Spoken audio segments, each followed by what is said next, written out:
Okay, good day. So today naka-avail tayo ng tail tidy sa Shopee. So, maganda dito, around Bulacan area yung na-order natin. Kaya mabilis siya, ilang days lang. Pero naka-order na ako nung last time ng Universal, hindi nagkaigo sa ating RC200. So nagpalit ako. So order ng Universal kasi yung Universal pang flat siya na underneath.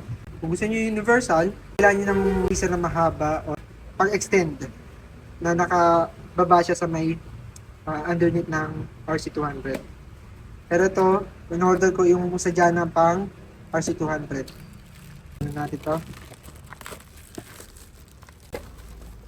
Okay, magandang quality na. Ganda yung bakal niya kahit pa paano. Yan. Kasi doon sa review, doon sa Shopee niya, may nag-comment na di raw pasok, 2 volts lang pasok. Baka yun yung mga Gen 1 na RC200. So yung ating RC200 na na-avail ay Gen 2, yung 2022 model. Pero acquired ko siya na 2025. So, meron siyang kasamang uh, plate light, yan. Pero ang ikakabit ko na lang din, joke siya, pang joke siya. Kasi mas mura pag yung pang joke na logo, pag yung pang RC mas mahal eh.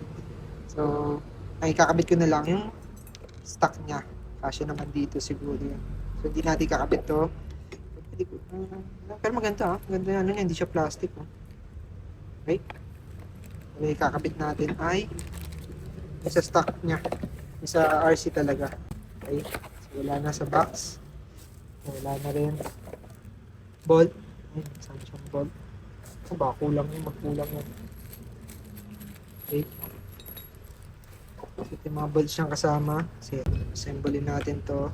Dali lang naman siya. Kukunik lang siya ng bolts. Yan. Tapos lalagyan ng washers. Siya washer dito. Okay.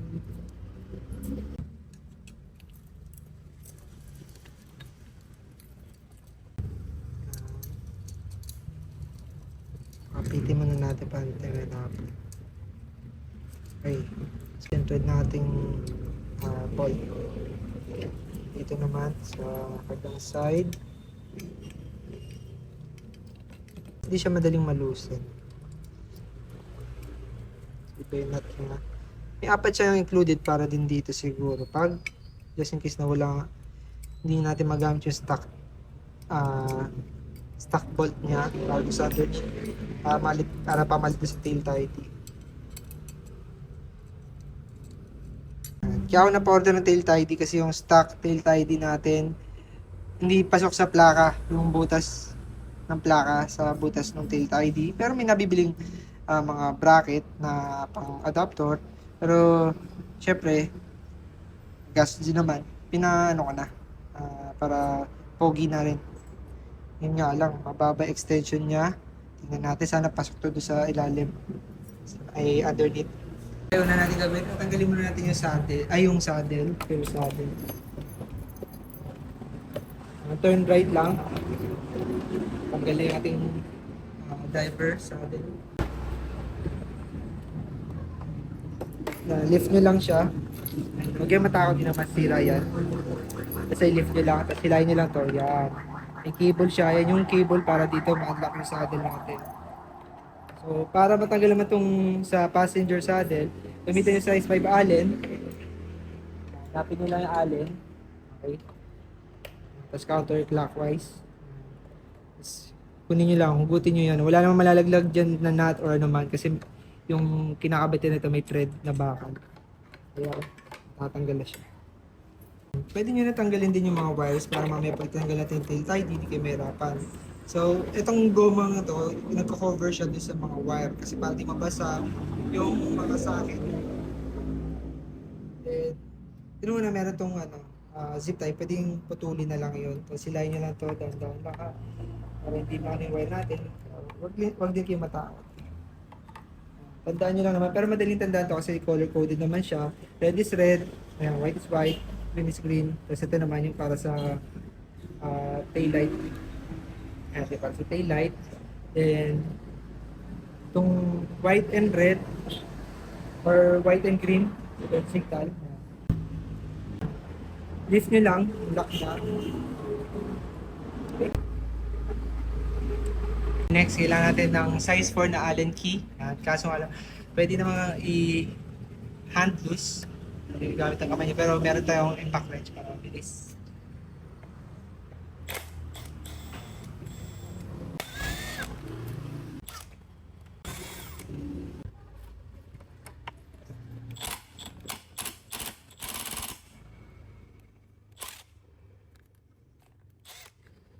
Then, gamitan niyo size 10 na socket wrench. Ngayon, sinubukan siya gamitin ng wrench lang siya. Kaso nga lang medyo mahirap dito sa part na to, sa taas, para luwagan. Kaso, kung gusto niyo naman wala talaga, try niyo na itanggalin tong upper case. Gamit ang long nose, ipitin niyo lang yan. So, magana siya. Matatanggal. Pero kung meron naman kayong socket, yan. Gamitin yung torque. Yan.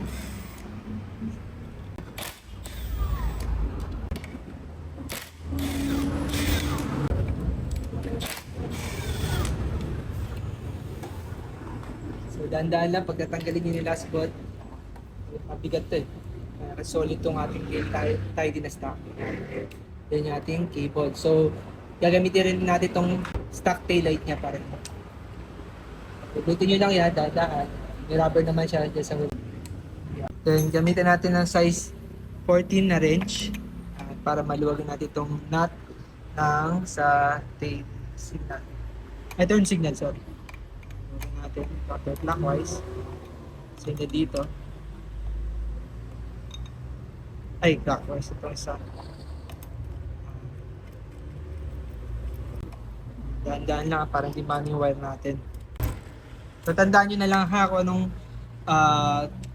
signal light para di kayo malito kung anong position para doon sa ililipat natin sa bagong tail tie din ikakapit natin. So, para kumuha kayong long nose, para matanggal natin, kahit ito na lang i-ano nyo, unlock nyo. Press down nyo lang, tapos hila. So, and then dito. Lipitin nyo lang yan. Let's push. Para bumitaw siya.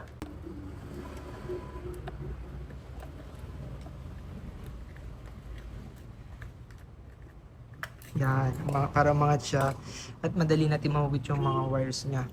So, pag natanggal na natin yung mga nuts, okay, pwede natin siyang hugutin.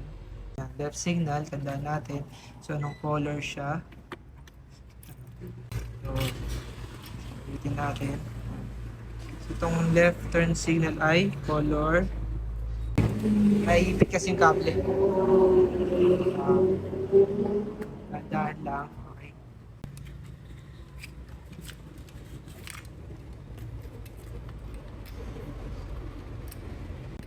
So, lulusit naman siya sa nut. Kasya naman.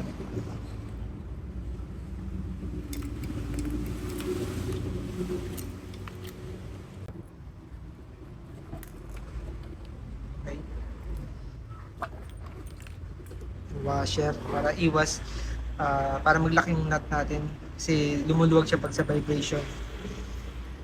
Kabila naman. So, ito ata yung white. Okay.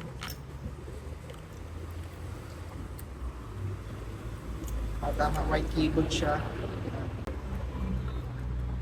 Para madali hugutin. Then, kunin nyo muna yung mga nut, washer.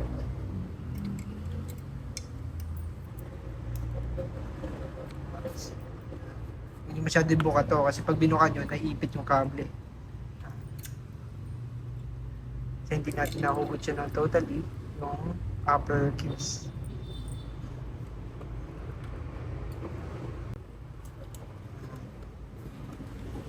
Tanggalin natin. So, isa naman to, kunin natin to, lalagay din natin to. Para wala ng soldering na gagawin. So, bago natin yan hilahin, naka-screw siya dito. Yan. Natin siya. Pwede natin siya i-unscrew dito sa pa-side siya. Pero huwag niyo mawala yung screw ha, kasi gagamitin pa rin natin siya. Hindi malustred. Kabilang side, same.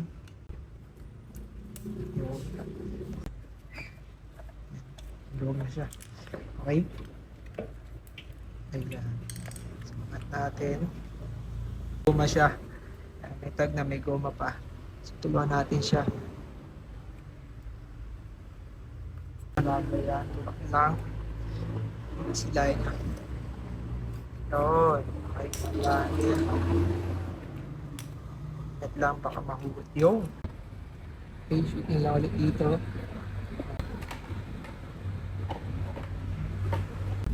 Para di naman siya maging messy ang wire natin sa loob. Sa inyo lang. That's alright.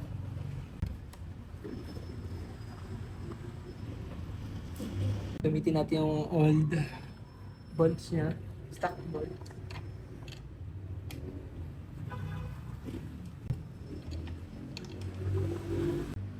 Gusto ko siyang lagyan ng washer dito kasi ito natama dito. Baka kasi pag hinigpitan natin, lumapat, sira itong taillight natin, magastos. So hanap na akong spacer or washer dito. Hanap ako ng nut, pasok dito sa stock bolt natin. So siya na lang isasapin natin para at least may space siya.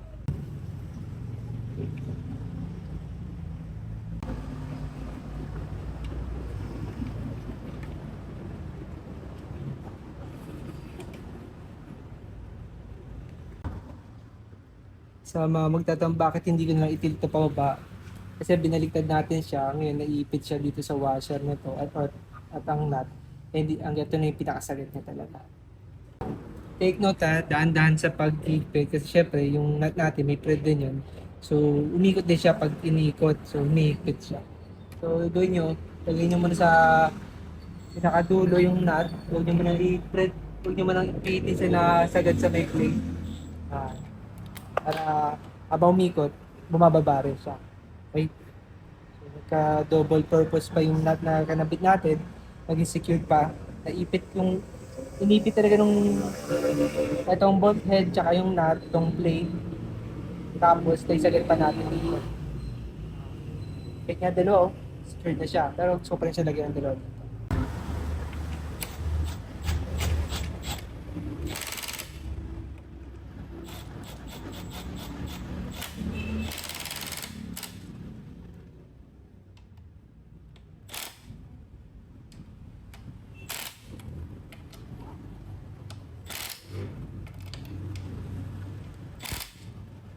Ah, secured na secured. Siyempre, hirap ma-lost plate. So, yun. Nakikita ko dito, medyo bumabaan na siya.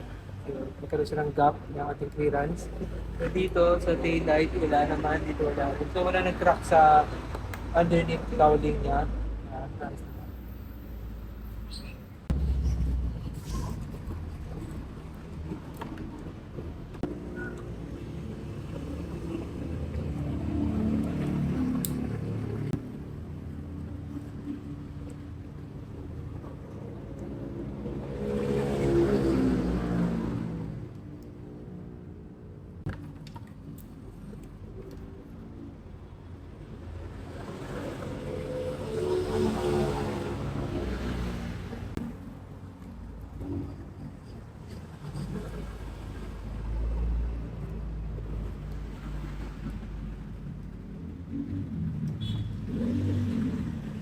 Limutan talutin para maging protection niya.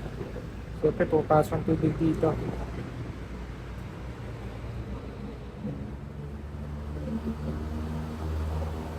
Pwede yung zip tie, may rolyo.